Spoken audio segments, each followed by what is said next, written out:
कृष्ण की पुकार है, ये भागवत का सार है कि युद्ध ही तो वीर का प्रमाण है। कौरवों की भीड़ हो या पांडवों का नीड़ हो, जो लड़ सका है वो ही तो महान है।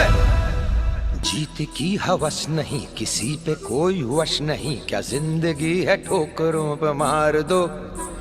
मौत अंत है नहीं तो मौत से भी क्यों डरे, ये जाके आसमान में दहाड़ दो।